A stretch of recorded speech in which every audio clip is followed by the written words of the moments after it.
in me trying to figure out what I even wanted to talk about this week, I went looking through like different Reddit threads and things like that, trying to get kind of inspiration on like, oh, what area should we talk about and should we focus on this week?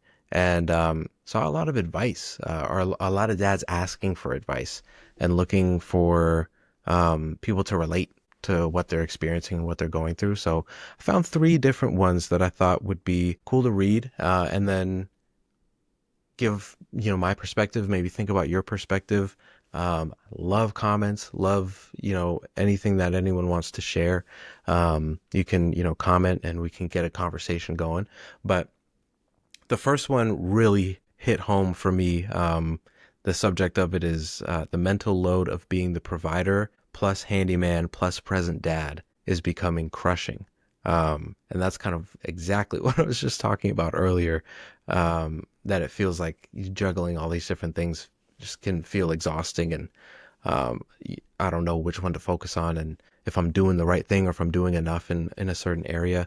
But he says, I work a high pressure commercial job. I spend 40 to 50 hours a week negotiating, selling, and being on just to make sure the bills are paid and the family is secure. But the second shift at home is what's killing me lately. I walk through the door and immediately pivot to fixing things around the house, handling the daily maintenance, and trying to be a present, patient father for my 10-year-old. Then there's the expectation to be the supportive husband, even when I feel like my own cup is bone dry.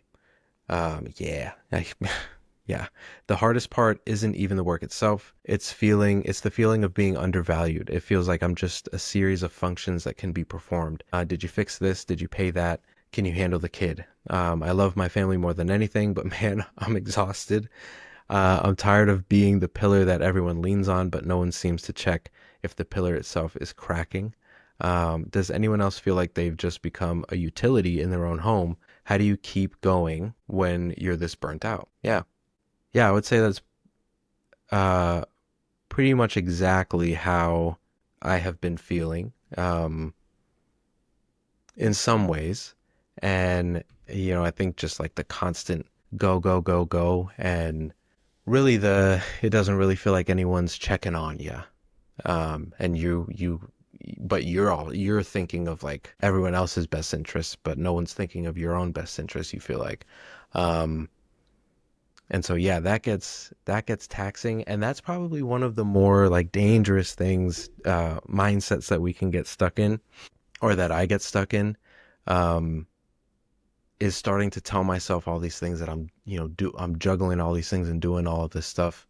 Um, and I'm not getting anything in return necessarily. And what I notice is when I start thinking like that is usually when communication becomes like the most important and like critical thing to happen, in just sharing like, hey, I'm kind of at my limit. Um, how can we kind of balance what's going on here? Because I feel like, taking on a lot and I'm not getting any time for myself. I need to prioritize like having my own space, or even if it's just like an hour here and there. Um, and just, coming to a decision together on something like that. Cause usually I will just convince myself that, uh, I don't get to have that time, and, that me time or whatever, it just isn't important enough, uh, compared to everything else that has to happen. But in reality, if I express it and say like, hey, I'm feeling a little burnt out, it would be really nice if I could have an hour to just like go chill out, or like go out and get a drink or something like that. I don't know. I like I have that conversation and it's almost like, yeah, why are you don't really need to ask, and just let me know that you're going.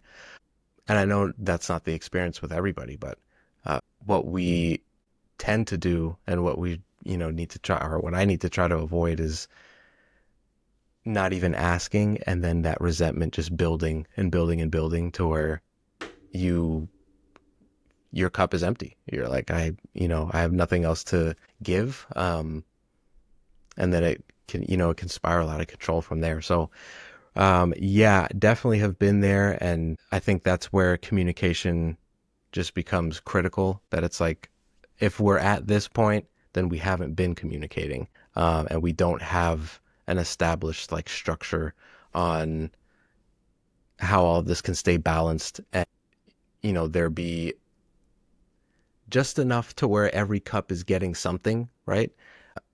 And not just, me dumping everything out and then not getting anything back. It's, definitely a common thing to get to that place because of just how life is. But that's where the intention comes in. And maybe having like a community of people that you can lean on. Sometimes the things that we deal with as dads are very unique to us as dads, and as guys. So, having somebody that you can like just reach out to, a buddy or something like that, and just to check in with. Sometimes that helps, right? Where it's like, I'm not getting anything back, but at least I feel recognized or appreciated or valued in some way. I think one of the biggest things for guys is just to feel like they're respected. And that, can feel like, well, I shouldn't have to ask for that. But sometimes that's what it takes, like where we just have to talk through it and express what we need and come to an agreement and an expectation on what that looks like. So I hope that helps. I say that. I don't know that I always follow through on that, but I hope that helps if that's something that you've been struggling with. This next one is also uh, um, just spot on. Not exactly everything that he's going through, but the subject of it, stress and anxiety. Welcome. My two buddies, my two best friends, stress and anxiety. And this one's newborns. So he says, I've got a lot going through my mind right now. I, 27, and my girlfriend, 25, have a 5.5-month-old. And to be honest, I'm so lost. For context, I'm struggling so hard for money right now, despite working 50 plus hours a week. Yeah, that definitely resonates. But that's just the tip of the iceberg. We have pets that will be nearing the end by the time our daughter starts gaining near full autonomy of emotions. How do I even begin to tackle this? I've had pets pass away in my early youth, but I didn't have religious parents nor spiritually inclined parents that gave the whole he went to greener pasture-esque spiels. Also, I myself have alcoholic parents, and though I love them to death despite their faults, how am I supposed to educate my daughter on how to calibrate her own internal feelings on that whole front? Finally, circling back around to the financial issues, I've considered joining the Canadian Armed Forces for better pay and benefits. It's something I've considered for a long time, a decade plus, and I just don't know if it's the right call for my daughter to have emotional stability. Yep.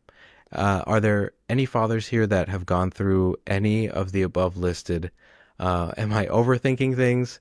Am I underthinking things? Please, for the love of God, send any advice you have. Wow. Yeah, that's a lot. That's a lot to try to download and digest and try to figure out.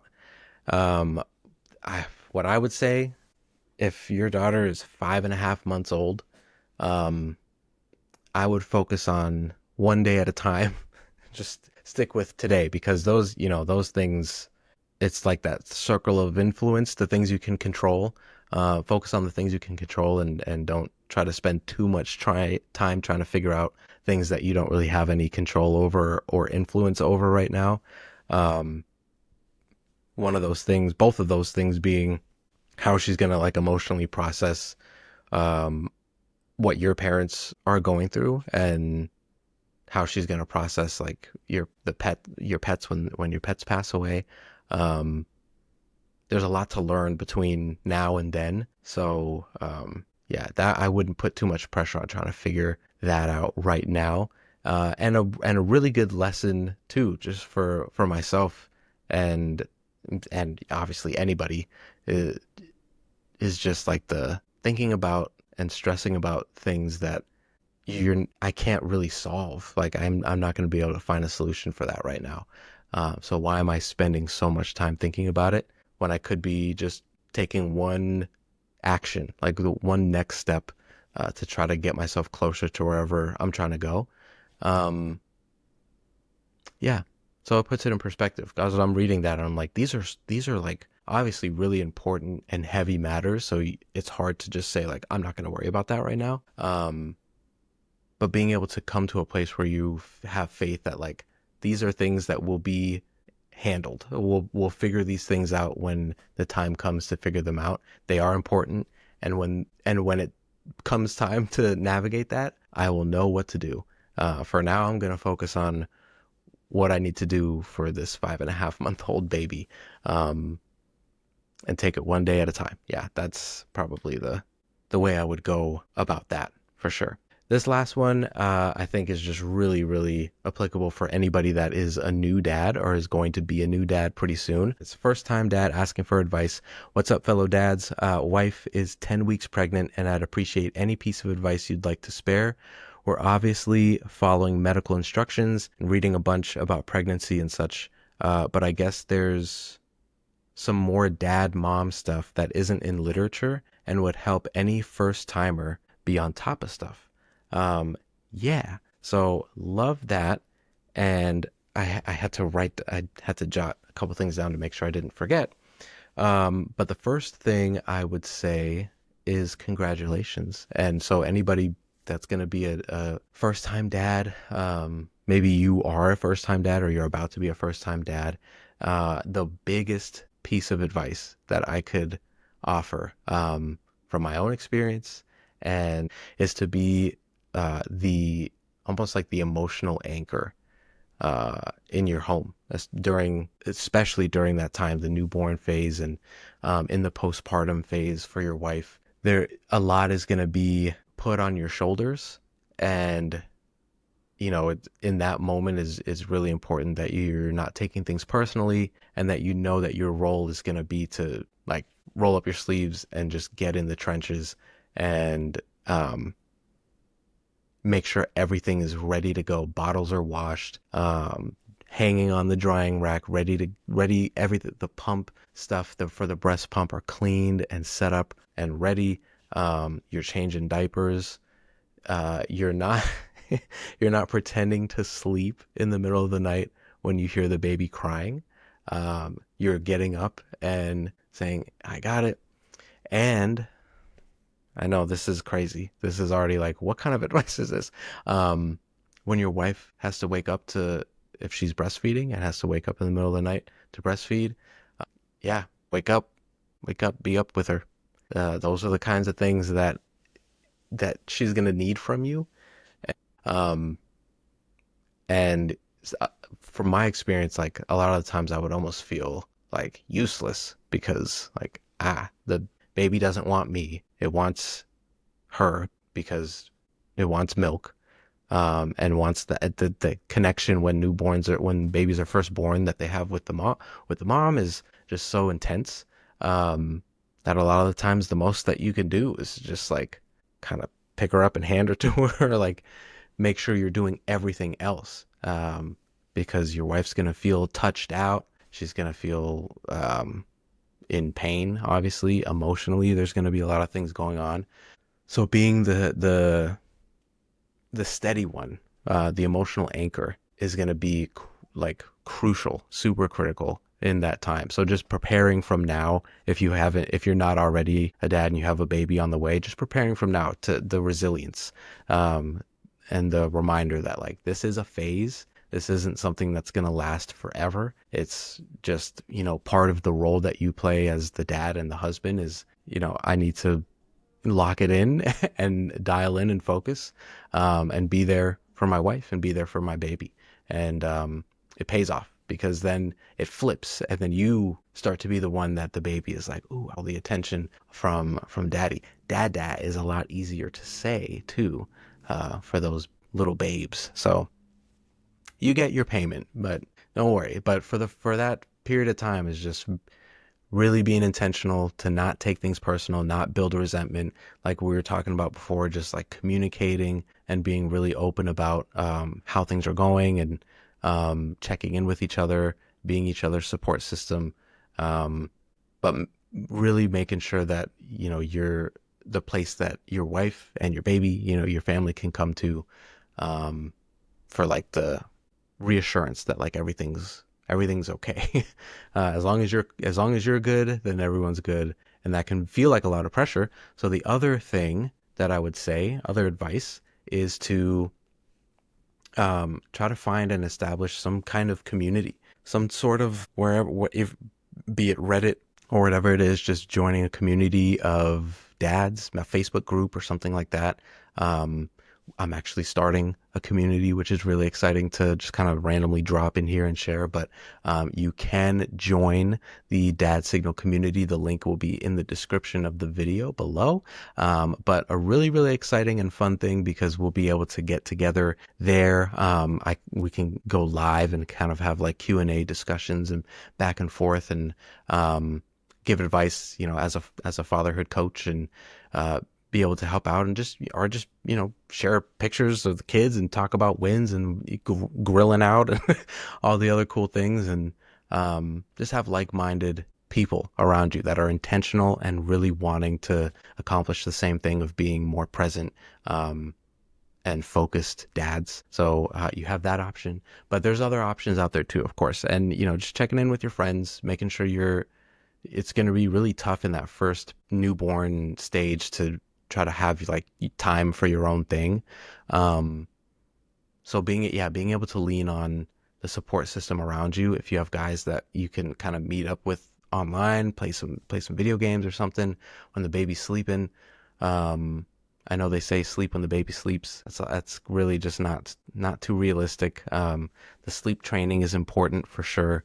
Definitely prioritize some sleep training, but I am also an advocate of co-sleeping. I will say that, which is maybe a little bit more of a hot take or something like that. But I just like having the chance to snuggle with my kids while they're young, because I know at some point they're not going to want to do that. So before that time comes, I'm gonna get my snuggles.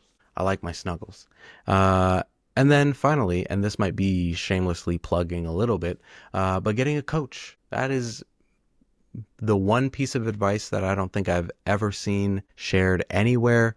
But getting a coach, getting a fatherhood coach, is probably I mean I could say that all of these are the most important things, but the most underutilized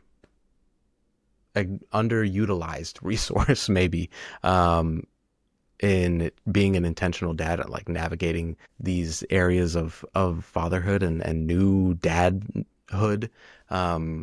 There's just so much that you could get from having basically like a mentor, an accountability partner, someone to check in with, someone to just kind of ask it for guidance and feedback and advice. At whatever cadence, or right, whatever makes sense for you. So I think that's like a heavily slept on resource. And guess what? I'm a coach, right? So if you're loving the vibe, then you can definitely sign up. The link is in the description below too. You can actually set up a free call for like 30 minutes. We'll get together and just talk through what are you trying to focus on, what goals are you trying to accomplish, and if that's something that interests you, then we can set up more coaching from there and get something going. But that is my area of passion and what I love to do. So again, like just to plug it one more time, if you're about to become a dad, or you're a first time dad, or you are just a long time dad that you're like, I'm having another kid, or you just want to like refocus and say, hey, I haven't been as intentional as I'd like to be. I really want to figure out how I can show up more for my kids and follow through on the things that I want to do for them. Get a coach, because that's just like an automatic accountability partner built in to say, whatever I'm wanting to accomplish, there's someone that's going to push me. Think of all the coaches you've had in your life in sports and music or whatever. A good coach is someone that is going to make you feel uncomfortable, but also be there with you through that process so that you're learning and understanding and growing along the way. And that's what we do. So if you're interested, the link's in the description. There you go. Bit of a shorter episode. But again, I like the feel of it. Maybe something that we'll try out and rotate. Comments and feedback would be spectacular to know if this is something that resonates, and something that maybe you want to see more of, advice to talk through, or yeah, don't hesitate to reach out. Or if you have questions or you need advice, you can always comment, or you can reach us email, dadsignalpod@gmail.com. Um, yeah, good stuff. Really good stuff. Feel good about that. I feel like we have vented out our frustrations. We know that we're not alone in these struggles. And so just keep showing up, keep being present, lean on those around you, and we'll see you next week.